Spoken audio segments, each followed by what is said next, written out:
Wednesday was another jam-packed day here at the Indiana Convention Center for day 2 of NFL Scouting Combine festivities here in downtown Indianapolis. It was the first day that players actually hit the podium, spoke to media, kind of how they're selling themselves to teams, who they've met with, kind of what makes them special as far as getting drafted. The NFL draft coming up in April, that's what the Scouting Combine is all about. Today, 3 players of interest, Howard Cross and Jack Kiser of Notre Dame, CJ West of the Indiana Hoosiers, hit the podium, talked about being here close to home. Yeah, I mean, when you put in the hard work, normally good things happen and come from it, right? It's hard to get stuff without putting in the work for it. And so, that's this kind of mindset, you got to put in the work and eventually if you just keep, every day coming to work, with your hard hat on and doing the right things, like there's going to be some goodness that comes out of that. Yeah, it was a quick turnaround from the national championship to go to the Senior Bowl, but just get the opportunity to go out there and compete and be around like the best in college football. It was really certainly a special opportunity, and to go out there and have a really good week and prove that you belong and you can be there and hold your own. I was really glad I had the opportunity and be able to show people what I could do. You go across the board and it's like there's a lot of dudes here, and it was just cool being a part of all of that. Jack, pass defense is an often overlooked trait for linebackers. You had some great reps in Mobile and the one-on-ones. Talk a little bit about your pass coverage and why you need. Yeah, I mean, if you look at the game of football, it just feels like everything's being more and more spread out.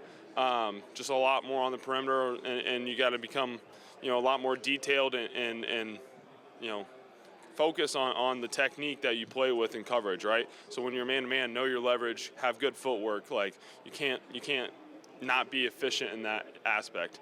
Otherwise, you'll get burned. There's so many good athletes, so many good just dynamic players on the offense that you have to be in great shape in the pass game for sure. When you look at film leading into the meet, what are some traits you're looking for in receivers and running backs that you might have to see? Yeah, it's all about knowing the personnel you're going to go up against, right? Is this a scat back? Is this someone who's going to, try to take up space, or is he going to try to, make a move, or is he going to try to run through you, right? Because that creates a different mentality of how you're going to go up against someone, right? Is this someone that's really good with their hands and block destruction?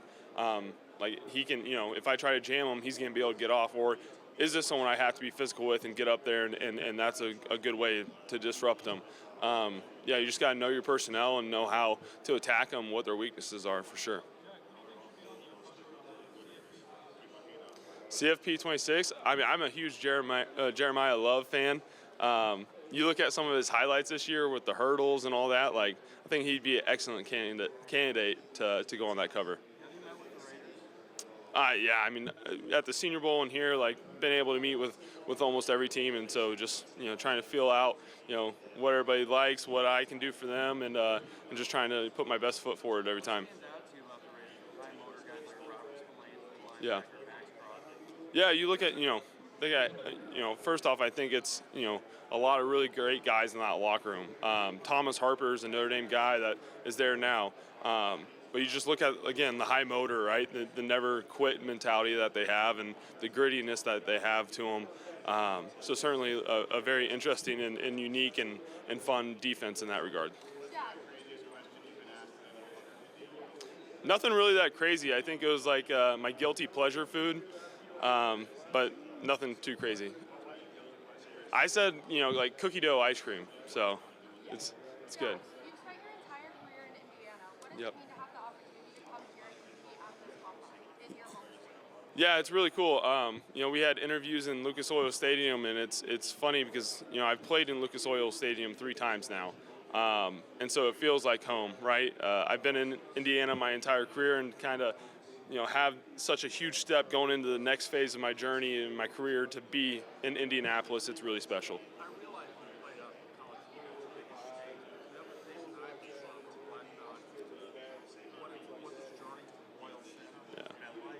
Yeah, I mean, especially this past season, knowing that it was kind of be the last, in college, I took a lot of time to reflect of, where I've been, my high school days, but also the journey from, showing up as a early enrollee in South Bend to where I become, It's been a really special ride, and certainly this last season, going on a national championship run, it was really special, and to kind of take that all back in, it's like, wow, look how far we've come.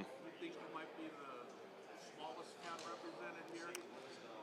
Honestly, I think it'll be close. I think, Royal Center has a population of about 800, and so it's going to be, I don't know if anybody can beat that for sure. You decided to go back for a 6 season. What do you think you got out of that year that kind of prepares you for this process? Yeah, I mean, when you look at the decision to go back, there was a lot of football factors, right? Green dots being introduced into the college football space. Like, I have an opportunity to do that before I come to the NFL. That's huge. It gives you an edge. The opportunity to play in a playoff, era, right? So I played 16 games this year, 17 with the Senior Bowl. Like, that's really never been a thing in college football until now. And that's an NFL season, again, so just prepping for that NFL mentality. All that, and then you look at what can I do at Notre Dame, right? The roster that we had coming in, the guys in the locker room, the coaching staff, you knew this team was going to be special, and I certainly want to be a part of it. And then to have an opportunity to be a captain and lead those guys, that was a big deal to me. And so definitely one of the best decisions to go back, and I think it's made me even more prepared to be here today.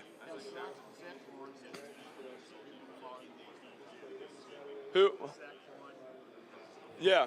Yeah, really neat story to come in, as a prove-it type of guy, right? To prove where he's coming from and to do it on the biggest stage and make a big play in the Super Bowl and kind of, cement himself as a component of that defense. It was such an elite defense. It's a really inspiring story, and it shows, again, the circumstances might not be in your favor sometimes, but if you just keep putting in the work, good things happen. The Packers?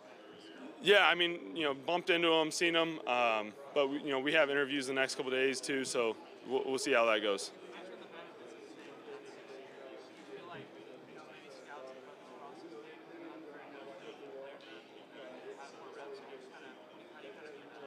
Yeah, I don't think I'm being held back in any ways by being an older player. If anything, I think that gives me an edge, right? I'm not a kid coming out of college trying to figure out how to handle real life. I've been through that. I'm very mature, and I've, again, had a lot of experience. And I think that's only going to help me, become a professional and help make an impact for a team.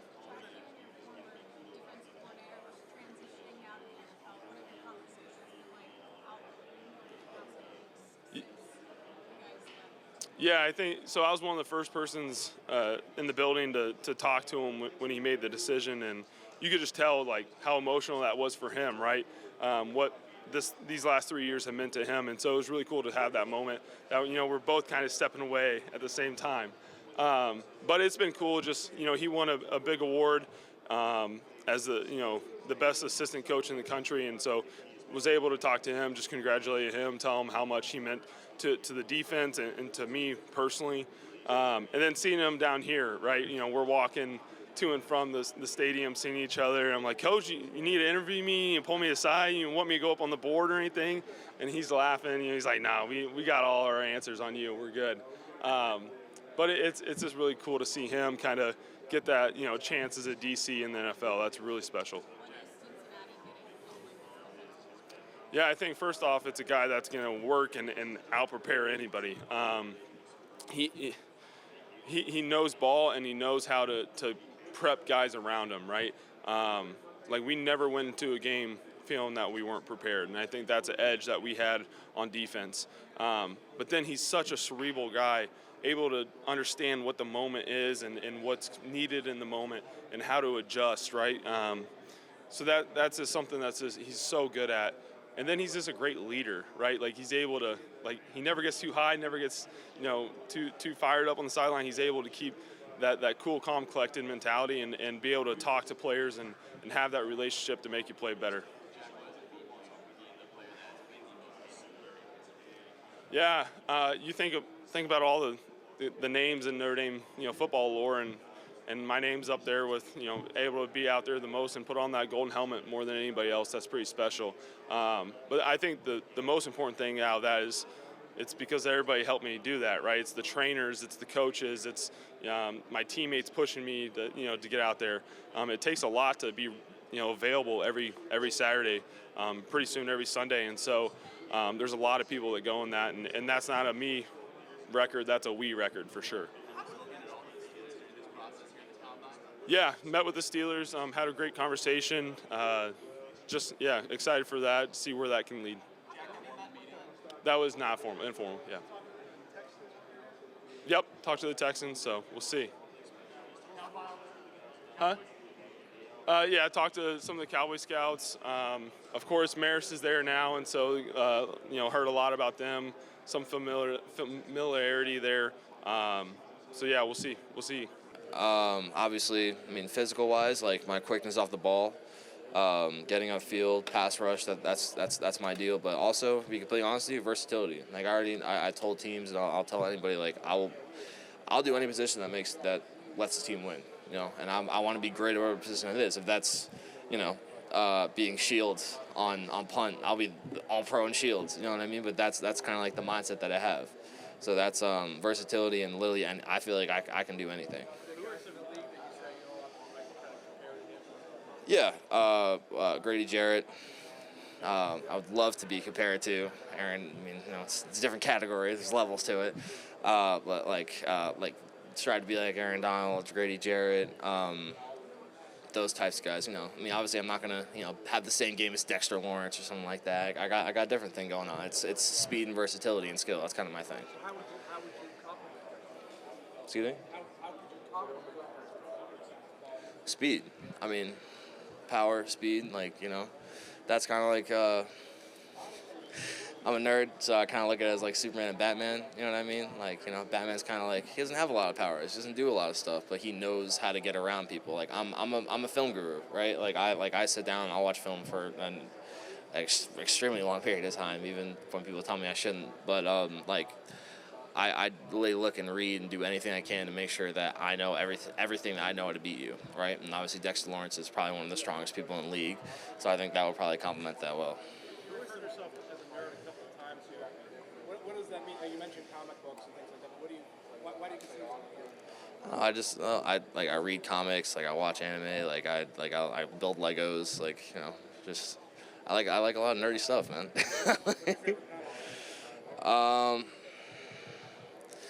So I grew up reading Marvel and DC. I read the original Civil War comics. I read Darkest Night in DC, which came out, which is the Black Lanterns and stuff like that. So yeah, I go back, man. My dad taught me. Yes, sir. What about anime? Man, I love One Piece. I like One Piece. I caught up One Piece in 8th grade. It took me 3 months, and I'm a proud One Piece fan. Yeah. How did that kid transform into Honestly, I'm not gonna lie, I couldn't tell you. Again, I'm to be completely honest, just as surprised to be up here as some people that see me up here. Well, no, I knew I was a good player. I knew right now, obviously, I know I'm a great player. I know I can compete with anybody. But growing up, going into high school, I remember before I went to, I feel like I'm a realistic person going to high school. I'm like, yeah, these guys are crazy. When I first got to high school, I'm like, man, it'd be really cool to get on the field. I got on the field, it'd be so cool to start. And that's I started it'd be so cool to get an offer. You know what I mean? And I got to college, I was like, it'd be so cool to even touch the field. And then it just kept building. And now I feel like I'm yeah, well.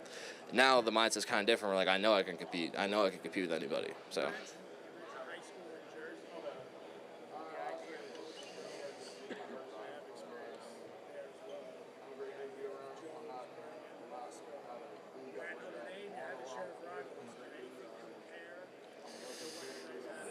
USC was a big one. I want to say Navy, that triple option they have, which is always fun to go against. For me, it was Ohio State. I love playing Ohio State. Ohio State was fun every time. We brought the energy, both teams, so it was awesome. Who are some guys who are going to stand up next year? Let's see. I need to get the list right. So Bryce Young. So there's a lot of guys I can tell you right now they're going to be there for 3 years, right? Bryce Young, Boubacar Traore, Leonard Moore. I'm sure just as Jaden Greyhouse's last year. Donovan Hinish is going to be a great player. He obviously very, very much skilled, but like when you're 6'6" and can move like that, like that's just straight up just physical like talent. You know what I mean?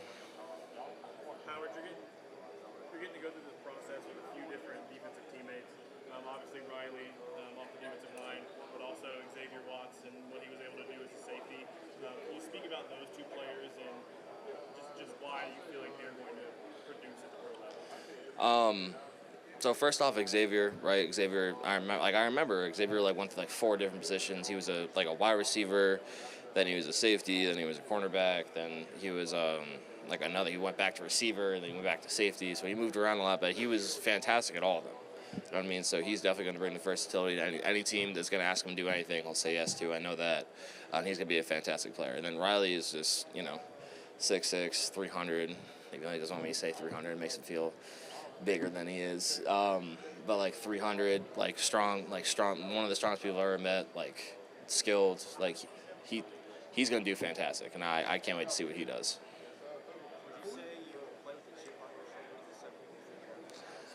Yeah, I do. I mean, it's no secret. I'm sure that any team or anybody I'm around kind of looks, first thing like, oh, it was this short dude. You know what I mean? So when I come off the ball, it's kind of, I do have a chip on my shoulder. I want everybody to know that I can and am competing with anybody that I can play with against. So. 285 and 285. So just to stay around here. I mean, but realistically, I could play at any weight. I've went low, but like I've been playing nose guard for the last 3 years, and I was at 275 one year, and I played fantastic. You know what I mean? So, I mean that's not the goal, but like I could play at any weight, and I'm confident in that. One of your former teammates, Javante, he met the process last year. What do you remember about playing with Javante was one of my really close friends. Great player, great physicality, just brought a lot of energy. That was the main thing I remember about him. He knew how to like hype everybody up and stuff like that, in the locker room, out of the locker room. He was just the hype man. You know what I mean? And I feel like any team needs that, and that's I feel like why he's succeeding right now. I've known your dad for about 15 years. I think you fronted at me. So where's your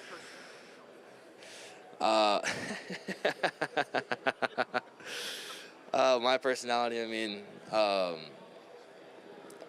honestly, it comes from my dad and just like the way I was raised. I know it sounds crazy, but my dad, I'm sure off the field is a significantly different person than he was on the field. Even I never got to know him on the field. It'd be kind of fun if I did know him on the field. But I like on the field, I'm a dog. Off the field, I'm a nerd. I'm just a cool guy. It's kind of that's all I got.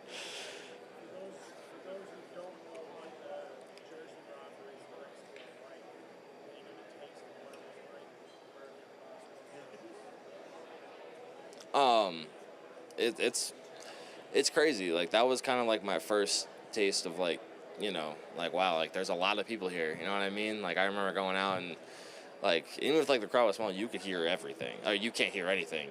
People are screaming and stuff like that, and it was just kind of surreal. I don't know. Like it when I tell you like for guys that have the opportunity to go D1, it's a good I guess starter for letting you understand like what the intensity is like for real games. Obviously it's significantly higher, but you could start like when you're going, you can't hear stuff. You gotta like learn to like communicate when it's hard of hearing and stuff like that. So How has Coach Rooney prepared you for this process, and do you think he has good prospects to be a good effective coach? Coach Rooney's a player's coach. You know what I mean? We respect him so much because, simply put, like if something bad happens, the finger's pointing at him.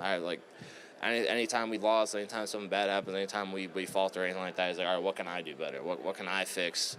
Like, again, it could have been very clearly somebody else, but he's like, what can I do to make sure that you don't do that again? You know what I mean?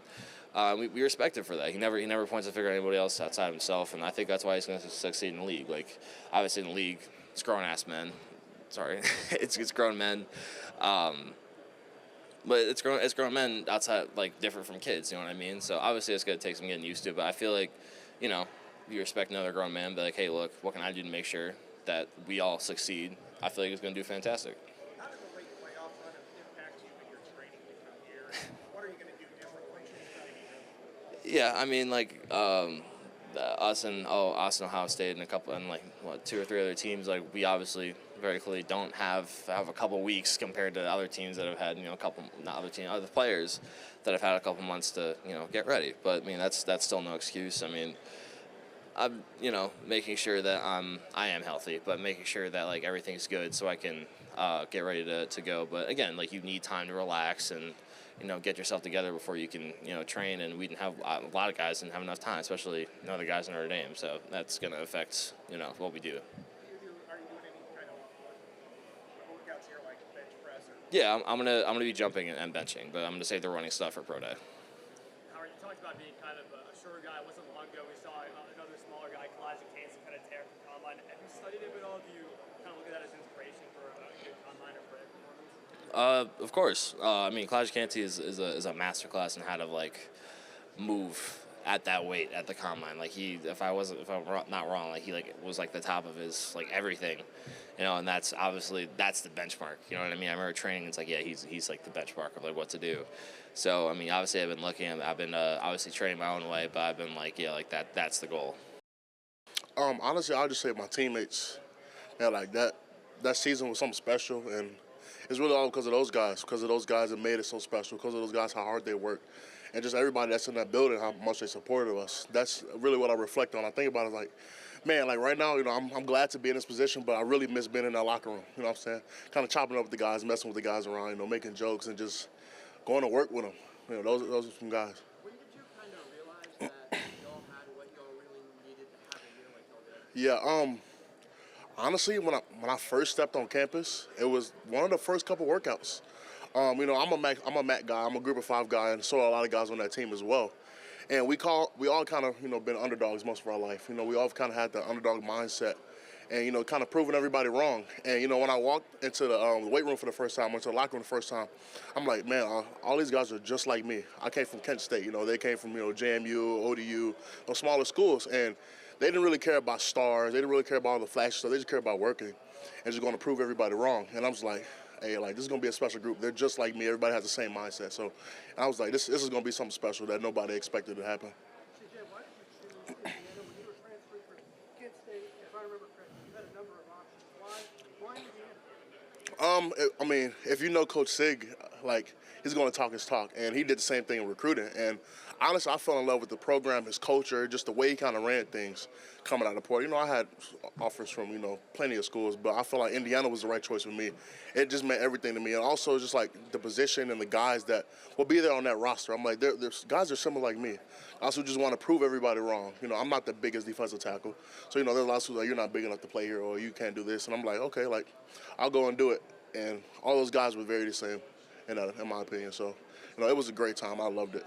What do you want to prove here? I'm sorry, go ahead. What do you want to prove here? I want to prove that I'm a guy who just loves to work. I'm a guy, who's ready for the NFL. I want to prove that I'm a guy who's, going to come to your team and bring energy. I'm a high-energy guy. I love, the morale of the teammates. That's my biggest thing. I love hanging with my teammates. I love kind of just getting closer, because the closer you get with your guys, the better you guys play together, the more you can trust each other. So, that's something that I really, stand on. I'm just a hard worker. I put my nose down. I don't, look at all the flashy stuff, the media. I just go in and work hard. That's the type of guy I am. What kind of questions are you getting from, coaches? Honestly, just, some of the basic stuff, just kind of, trying to figure out who I am. And, I'm just go out there and show them, like, hey, this is the guy I am. I'm always the same guy that you're going to see every morning. I'm going to walk in the facility with a smile on my face, and just, making jokes. And when it's time to work, it's time to work. I'm the guy that's going to do that. So just kind of figure out who I am, and just, also testing, how smart I am as a football player. Go ahead, you go ahead. What's it like being here? What's the experience been like? Oh, man, it's surreal. I'm going to be honest. It's a dream come true. I never thought, younger me would be sitting on this podium right now, walking into NFL Combine, wearing the, DL number, It's surreal. And, I'm really appreciative, all glory to God, all glory to my family and my teammates that kind of helped me to get in a position, and everybody that coached me up as well. It's surreal, and I'm just kind of, living where my feet are right now and not, thinking too much of it, just kind of relying on the things I kind of did beforehand and kind of, take me through this process. And it's just awesome. It's really a dream come true, and I'm just grateful for it all. I love that I'm just I'm a very person who's just going to continue to just kind of work no matter what the situation is. The more attention that may get, that doesn't mean anything to me. I'm just going to continue to work and do what I do, kind of stick to my schedule, stick to my regimen, and just continue to, show everybody who I really am.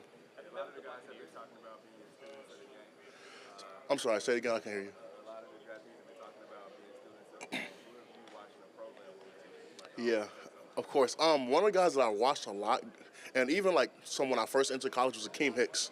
That was a big guy. You know, I'm a Chicago guy, so I watched Akeem Hicks kind of growing up. I watched Akeem Hicks. I watched Grady Jarrett. Quentin Williams is a guy I watch a lot. And recently I just started watching Malik Williams. I think it's Malik something, but he's the 49ers guy. Number 9 on the 49ers. He's a great three-tech pass rusher. And I just kind of picking up all the little things that he's been doing and trying to, you know, elevate my game in that way. I did at the Shrine Bowl. Yeah. No, I have not met with the Buccaneers yet. At the Shrine Bowl I did as well. How was the Shrine Bowl? It was awesome, man. I feel like the biggest part for me was just kind of learning from not only different coaches, but the other players who've been in different coaches and different schemes and different programs, you know, throughout college. I feel like that was great for me because I just kind of like, you know, picked their mind a little bit like, hey, like, how do you play this technique? How do you play a 2? How do you play a 1? What does your coach tell about, you know, getting overreach? All those different things, just kind of, you know, understanding what other schemes may do and, you know, how well they play in those different situations. I just like the same way I go about everything. I'm just going to work. I don't worry about, you know, the 5 stars and the 4 stars, the guys who came out of the bigger schools. Like, to me, it's like, yeah, I'm gonna outwork you, and that's my goal every time. And you know, my work is going to prove and show what I can do.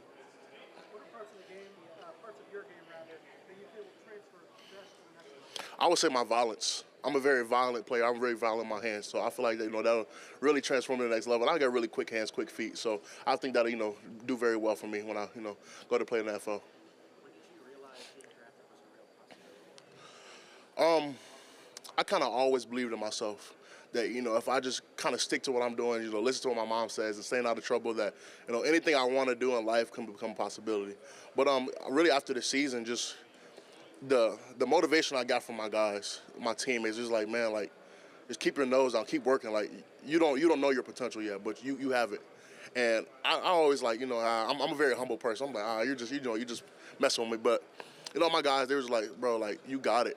You may not see it, but you do. And just keep on going. Just keep going and keep working.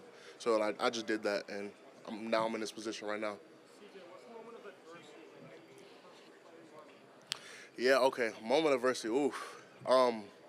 Back in 2022, when I was at Kent State still, my childhood home burned down while I was away at school. And my mom was by herself with my brother at the time, and it was tough for me because, like, my mom was going through a lot. She was going from hotel to hotel, house to house, you know, just renting places while, you know, we're waiting on all the insurance to come back and, you know, kind of figure out the building of the house. I'll say that's a tough time for me because it was really tough just kind of seeing my mom struggle and not me really being there, you know, to kind of help with that situation. So that was tough for me. But all in all, like, you know, we came out residual. My mom was a very hard-working person. No matter what, she's never going to let anything take her down, so she's going to keep going and keep rolling. And that's kind of where I get my motivation from, and that's where I get my work ethic from as well. She just continues going no matter what the situation is. I'm sorry, Keith. Yeah, honestly, making a jump to Big Ten, we played a lot of great competition at Kent State. You know, we played Georgia, Oklahoma, A&M, Iowa. And honestly, my thing was, like, it's no different. Everybody bleeds red, in my opinion. You know, everybody, you know, we all do the same training. I'm saying, so I would just want to prove to myself, hey, I can do this at every single game. Not only, you know, the first 3 games that we play in the season at Kent State, I want to show that I can do this every single game against some of the best competition in college football. And, you know, that was my goal, to kind of prove that and kind of prove everybody wrong. I'm sorry. The 49ers? Yes, I did. I actually meet with them today. Yeah, I'll get a chance to meet with them today. So I hope that goes well.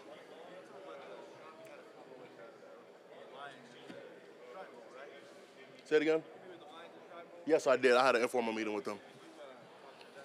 Yes, I talked to one of the scouts. I can't remember the scout's name, but I talked to one of the scouts. It was a great conversation, you know. He was a real energetic guy. He seemed like a really real guy, and I really enjoyed that conversation that we had. I mean, I love the culture. I love the culture there. You know, you're seeing it everywhere, and, you know, that's kind of the culture that we had at Indiana. Like, it's a hard, stiff culture. Like, you know, you come to work to come to work. The best guys are going to play, and, you know, that's kind of the culture that the Lions built there, and it seems really nice. You know what I'm saying? I like the culture there. I like, you know, the mentality they have.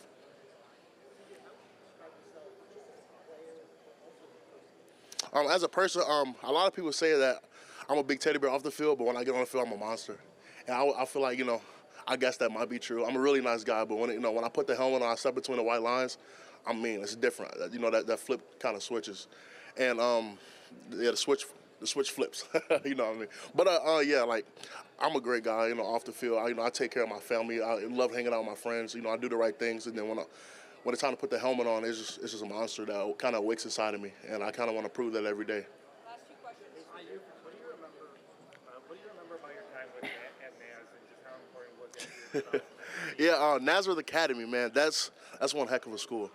It really helped me grow into a man. Coach Tim Rackey and Coach Battaglia, they really helped improve me and kind of person I am today. Nazareth Academy, it's nothing like it. You know what I'm saying? It's nothing like it, and it just really makes you grow faster. You learn a lot of stuff about true life situations. And, school's hard there. It's really, really hard there, and I just kind of worked through that, and it just kind of bettered me, honestly, as a man, as a person, as a human, and with kind of working even in my neighborhood, in my area, doing a lot of working with the kids and stuff like that. And I did a lot of that at Kent State. And even when I got to Indiana, I did a couple things working with children. I love working with children. That was something that I really enjoyed doing. And just kind of doing all of that, like, it really helped me grow as a person. Last one for CJ. I met with the D-line coach with the Steelers yesterday. He's a great guy. He seems like a really cool dude. He kind of reminds me of one of my college coaches, Colin Farrell. He really reminds me of him. And I'm just excited for this opportunity. I'm thankful for everybody getting to talk to me. It's a dream come true. It's really a blessing, and I'm gonna make the most of it. Really insightful hearing from those three young men. Fun seeing Indiana Hoosier, two Notre Dame Fighting Irish football members making their dream a reality, hoping to get drafted in the NFL draft. Additionally, when you're here at the Scouting Combine, you see a lot of media members. Today we had the chance to go one-on-one with NBC's Chris Sims. So he gave his perspective at the current state of the Indianapolis Colts and maybe what they should be looking at come the NFL draft in April. Hey everybody, Dominic Miranda back here at the NFL Scouting Combine. Joining me, NBC's Chris Sims. Thank you so much. I know you're super, super busy. All right, so we're covering the Colts, obviously. Yep. What do you make of this team right now? A lot of kind of disgruntled fans here. They brought Chris Ballard back, Shane Steichen, Anthony Richardson. What do you make of this team right now coming off an 8-9 campaign? All right, well, listen, here's the first thing. First off, I'm a huge Shane Steichen fan, okay? There's been some things here that aren't necessarily great for, new coach and, hey, the quarterback situation and all that. But Shane Steichen, for my money, I will no doubt tell you he is top 5 or 6 offensive mind in football. You guys move the ball without quality quarterback play every week, right? That says something. When your quarterback goes 8 for 19 and you still move the ball in your competitive games, there's some other way the ball's being moved, and that's through the coach and his game planning and running. The offense is not far off. We know the quarterback issues, and they're going to dive into that. We know that. O-line's pretty good. The 2 receivers on the outside, all 3 receivers, are better than people realize, except they just haven't had a quarterback to throw them the ball to have the stats to justify it, right? Need a tight end, okay, but the running back's top notch. So offense, you go, okay, we just got to get the quarterback thing figured out. Defensively, there's a lot of meat and potatoes there to like. They just need some splash players, right? Well, the rookie now going to be second-year, DN from UCLA. Can he be that guy going forward, right? Can they find a guy that can maybe be a difference maker in the secondary, which I think they need, and one of those? But I know people are shocked, but I'm not shocked. I'm shocked in the fact that the current stage of American sports is like, you didn't win the Super Bowl this year, you're fired, right? And I give Mr. Irsay a lot of credit for sticking with Chris Ballard, who still think is one of the best there is out there. I still think you got to think about the fact that Andrew Luck just left in the middle of the night and all that is such a blow. What do you think the success and where the Colts would be if Chris Ballard still had him here? That threw everything off kilter, and that, for me, gives him a little bit of a leeway, in my opinion. So in this modern day of age of sports, I'm actually glad that they hung in there and Mr. Irsay said, you know what, I'm going to stay here together. There's been a few weird things that happened, but I believe in these people. Okay, so Chris Ballard back, and you mentioned quarterback. That was a big talker yesterday. Yes, we kind of knew that they wanted to bring in some competition, but without a shadow of a doubt, they're going to bring in someone to compete with Anthony Richardson in earnest. And what do you make of that? And can he make that jump? Is it still too early to tell with him? No, they got to, right? This is something I've been saying for really about the last 6 or 7 weeks. Like the Colts, it can't be like, oh, we're going to bring a guy in just to be a solid backup. They need to bring, they could get fired after next year. They can't go, oh, we're 0-2, but we think Anthony Richardson's close. They got to bring somebody in that can save the whole football team. So they got to have a guy that they can legitimately feel like, hey, if Anthony doesn't work out, we can rely on him and he's awesome and he can be our starting quarterback. Let alone they need a guy there that's going to push Anthony Richardson every day to where he knows there's no slippage days. There's no, oh, I wasn't my best today. It's no professional quarterback. You got to be on every detail, every moment of the day, 365 days of the year. That's what it is. And I think Anthony Richardson's learning that. I like his skills. But yeah, like you said, he's got to be more consistent. Throwing the ball especially. He can make wow throws. He can throw the ball deep. He's got to become more of a machine with the 5 to 10 to 15-yard throws, and that's the next step. He can get better in that area, but yes, it takes a lot of work and the right people to teach him the right mechanics. Yeah, fall in love with the mundane, right? Accuracy and motivation certainly a problem with Anthony Richardson. All right, looking ahead to April, the NFL draft, Chris Ballard, without saying it, mentioned offensive line, mentioned defensive backfield, mentioned the tight end room. Do you see a glaring need for this team? Because it does feel like they need something, and Tyler Warren's a big talker, but That's what's the real? biggest one. The tight end's the most glaring, right? I mean, I don't disagree with anything Chris Ballard said, but the tight end one is the one spot you look at and go, oh, they could definitely use a big upgrade there. And he is special, Tyler Warren. And I got to do more interviews here, so I got to go soon, okay? Okay, all right. Thanks, Chris. I appreciate your time. He's a very busy man. State of the Colts, we'll see if it can be on the uptick. Never a dull moment here at the NFL Scouting Combine. It's been all sorts of fun, but wait, there's more. We're going to be here throughout the week. More players will hit the podium, a couple players that maybe the Indianapolis Colts will be looking at potentially drafting come April, so you won't want to miss our coverage. Keep it locked on Channel 13 over the air, and of course right here on WTHR Plus for all your NFL Scouting Combine coverage. For now, here at the Indiana Convention Center in downtown Indianapolis, I'm Dominic Miranda, 13 Sports.